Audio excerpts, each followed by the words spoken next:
Our home is located in the outskirts of the city, which used to be the last remaining untransformed shantytown in the urban area. Looking back, it's hard to believe that such an isolated place existed in a big city.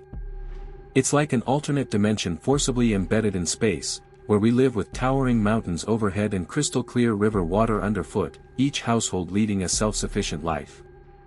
When the city government was surprised to discover this seemingly frozen-in-time impoverished village, they immediately initiated and intensified the renovation plan, aiming to demolish all the buildings and construct high-rise buildings within 5 years. The Zhang family's business improved as a result.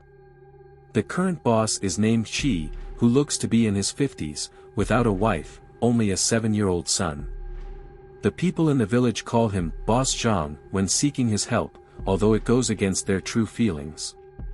Indeed, Boss Zhang is a boss. Even though he doesn't have a wife, he provides for himself and his son as if they were his own flesh and blood. According to the elderly in the village, the Zhang family has been well known in the northeastern region since the Ming and Qing dynasties, and even during the Republic of China era. Whether it was wealthy households or warlords of the Republic of China, the first name that came to mind for their funerals was the Zhang family. Why would they think of the Zhang family? Because the Zhang family has been in the coffin business for 7 generations. Before the Zhang family started selling coffins, there were rumors that they lived as beggars. Later, whether it was because their ancestors' graves emitted smoke or they had accumulated enough virtue, they accidentally saved a feng shui master, and in return, the feng shui master taught the Zhang family ancestors about feng shui formations. 2 years later, Zhang Coffins quietly opened for business in a courtyard behind our house. The Zhang family's business was so prosperous that it was both enviable and chilling. It seemed as though all the important figures at the time were buried in coffins produced by the Zhang family. Those coffins were pitch black and shiny, neatly lined up in the courtyard, deterring many intentional or unintentional trespassers. The Zhang family's business remained prosperous until the time of old Zhang's grandfather, when it suddenly declined overnight. It was on a night in the ghost month, with the crescent moon hanging in the dark night sky, resembling a person smiling and revealing their ghastly white teeth.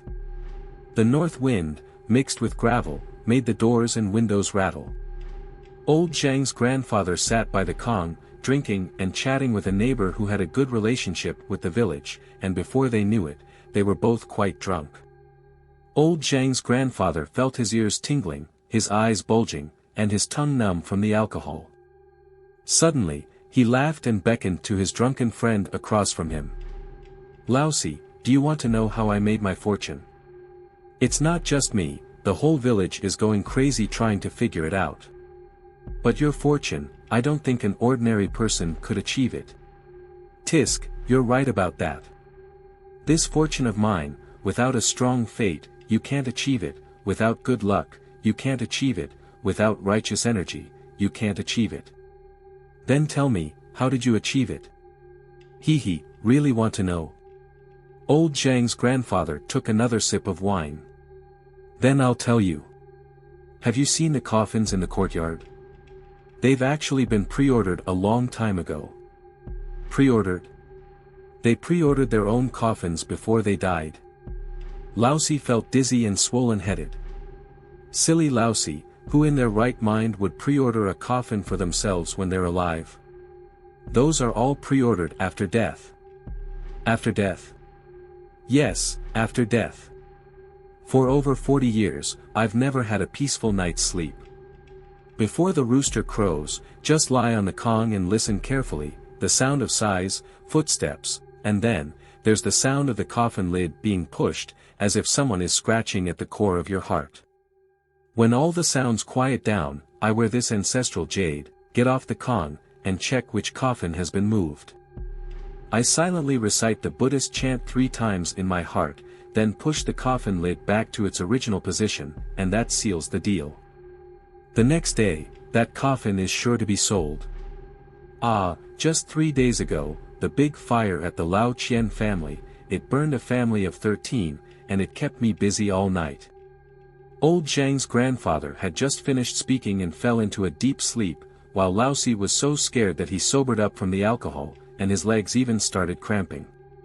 At that moment, he indeed heard the sound of wood being moved from outside the window. Creak, creak, creak. Laosi was petrified, large beads of sweat dripped from his forehead. Yes, who wouldn't be envious of the Zhang family's ill-gotten wealth? Now that Laosi knew this secret, perhaps it was heaven helping him change his fate. He tore the old jade from old Zhang's grandfather's neck, put it around his own neck, pushed open the door, and walked out. The wind was strong, causing the night to ripple. Following the wailing of the north wind, Laosi walked towards the coffin with the lid moved aside. He recited the Buddhist chant 3 times, then tremblingly reached out and pressed down the pitch-black coffin lid. With force, and then more force. As Grandma Tai told Grandma, that night Laosi's screams woke up the entire village. What's even more eerie is that the fiercest dogs, which usually cowered in their dens, were trembling in fear. The next day, Laosi was found dead in the Zhang family's coffin. His eyes, tongue, and both ears were missing, and his face was covered in blood. Since then, the Zhang family's business never recovered. And this story became a legend. The solitary child of the Zhang family is named Zhang. You might wonder about his formal name, and I can assure you that it is indeed Zhang, as written on his household registration. Zhang. Dog. Speaking of Zhang, one cannot overlook his frail figure and the large eyes which resemble those of a night owl. Apart from his somewhat frightening appearance, there was nothing about him that was off-putting. When the village kids went out to play, I would call him through the rear window of my house. If he came, I'd play with him, but if he didn't, I wouldn't bother going to his house with its eerie courtyard. Most of the time, he'd come running over, sniffling along the way. The incident happened during a scorching summer. After playing under the trees, we began roasting cicadas to eat. While we were happily indulging, Feng'er's mother came to call her home, bringing up the corn we had stolen from her family last year, and then she scolded us fiercely before dragging Feng'er away by her ear. We felt deflated, and daring not express our dissatisfaction loudly, we could only grumble in silence. Feng'er's mother was a tall woman who worked as hard as any man in the village, and her scolding was like rolling thunder that instilled fear. So, we kept quiet to avoid further trouble and dejectedly went home. Only Zhang remained motionless, his dreadful eyes fixed on the direction where Feng'er's mother had gone. The next day, Zhang took the initiative to knock on my door and asked me to accompany him to Feng'er's house. Reluctantly, yet reminded of Feng'er's delicate face, I agreed to go with him. Upon knocking, Feng'er's mother stood at the doorway like a mountain, gave us a dismissive look, and then shouted into the house, "Feng'er, these 2 little ones are here for you." At that moment, Zhang suddenly said, "Auntie, we've come to see you." This incident shocked both me and Feng'er's mother immensely. Feng'er's mother couldn't understand why a child of 7 or 8 would seek her out, and I couldn't grasp what Zhang meant by his next words.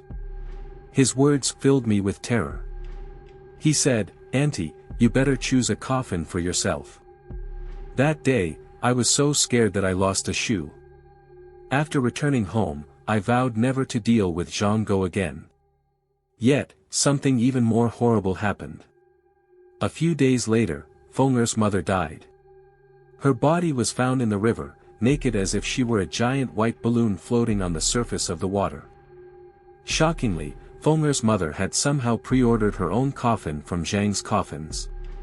As people gathered to retrieve Feng'er's mother's body from the river, the whole village, young and old, rushed to the scene. They huddled by the river, whispering and exchanging news, a low murmur mingling together to create a sense of oppression, agitation, and fear. My head swam with dizziness. Zhang stood on the branches of the big pagoda tree on the riverbank, quietly watching as people pulled Feng'er's mother's body from the water. Suddenly, Du's third son, with a hoarse voice, shouted something that shocked all the villagers present. He yelled, "Good heavens! Granny Xia!" That day, they pulled 2 bodies from the river. Feng'er's mother, bloated and pale from the water, and Granny Xia, who had been buried nearly 2 months prior, supposedly resting in the hills behind the village, Fenger's grandmother, her mother-in-law. Granny Xia's almost decayed hands were clutching tightly to Fenger's mother's ankles. That evening, my mother quietly told me that this was Granny Xia's spirit coming to claim Fenger's mother's life.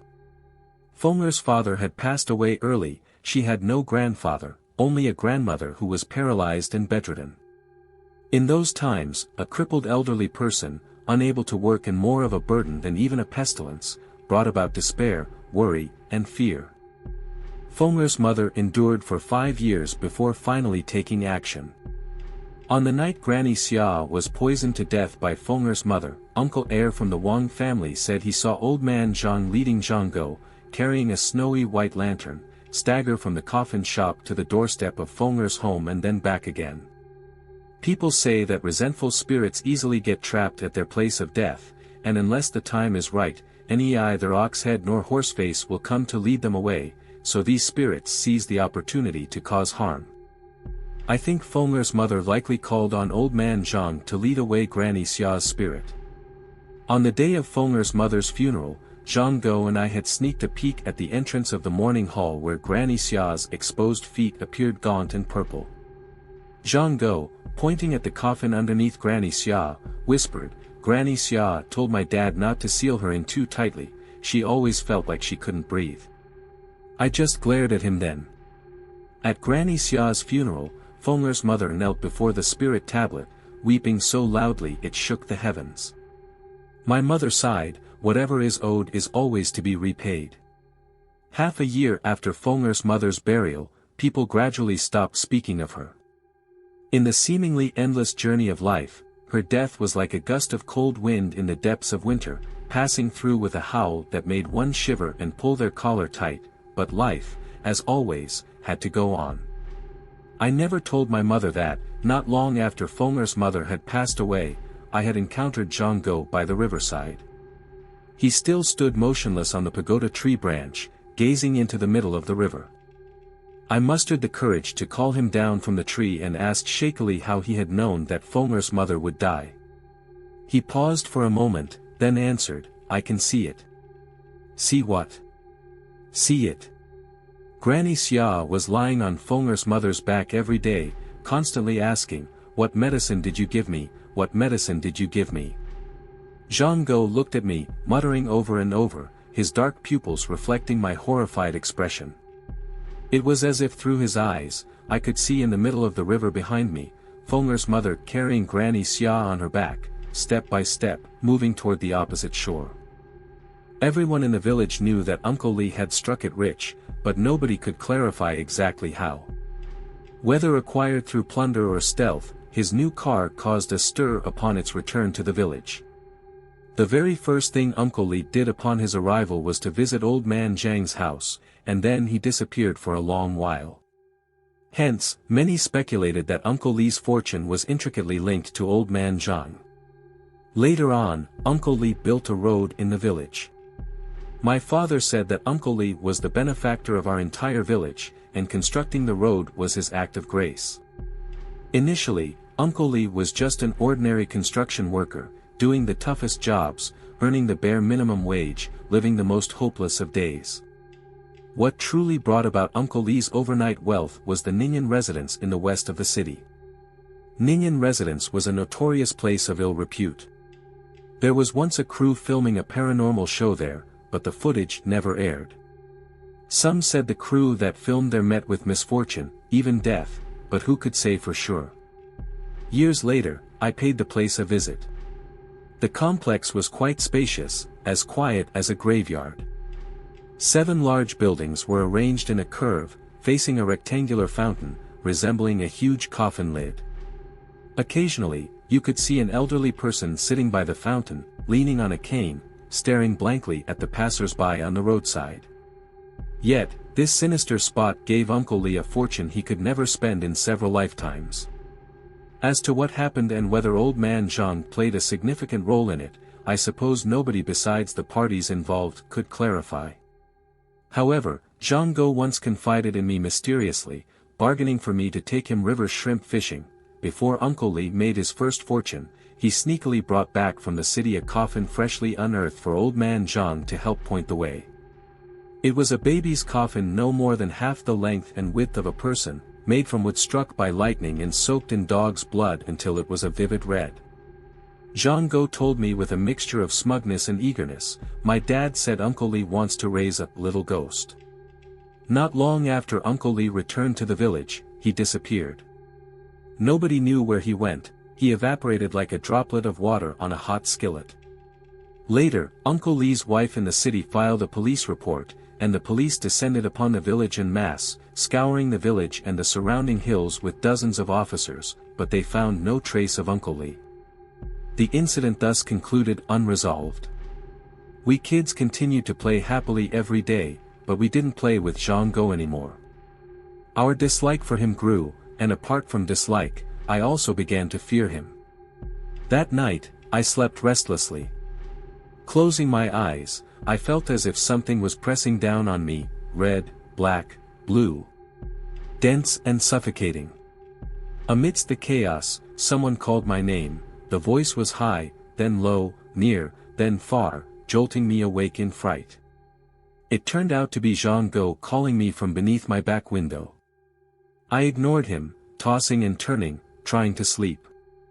But he kept calling my name. My head was splitting, nearly ready to vomit. Reluctantly, I got up to see what Zhang wanted. Seeing me open the window, he suddenly stood up from the ground, baring his ghastly white teeth in a smile that seemed to stretch to his ears. I was even more afraid.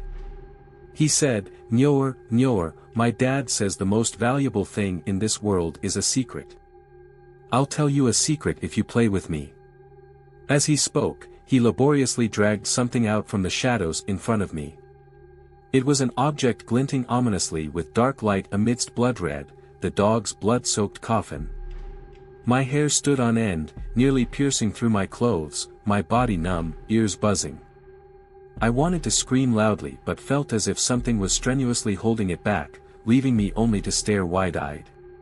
Zhang bowed his head, whispering to the coffin, "Uncle Li, Nyor has come to see you." Then he slowly slid the lid open. Under the dim yellow moonlight, I saw Uncle Li clearly. The middle-aged man who had been full of vigor the last time I saw him was now so emaciated, reduced to a skeleton forcibly bent into 3 sections to fit into the coffin, with his leg bones jutting out due to their length.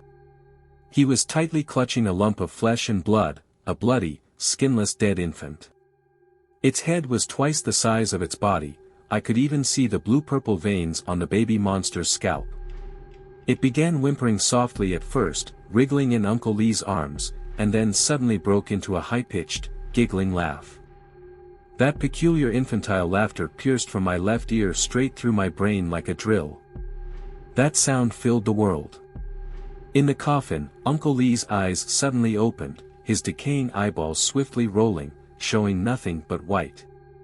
His mouth opened wider than I could ever imagine, as if his jaw had slumped down to his chest. All that was left of his tongue was a blurry stump wailing sounds of despair and fear. He clutched the infant in his arms, his head looking like it was about to burst, but he laughed even more joyously, gleefully. I felt so nauseated I thought I might vomit. Zhang said, "Nyor, quickly look at this child, Uncle Li is now taking care of it." Finally, I let out a terrible scream, and then everything went black. After that night, I had a high fever for nearly a week. Fortunately, it didn't cause any damage to my brain, but I almost lost my hearing in one ear. My mother said that the Zhang family moved away from our ancestral home on that night.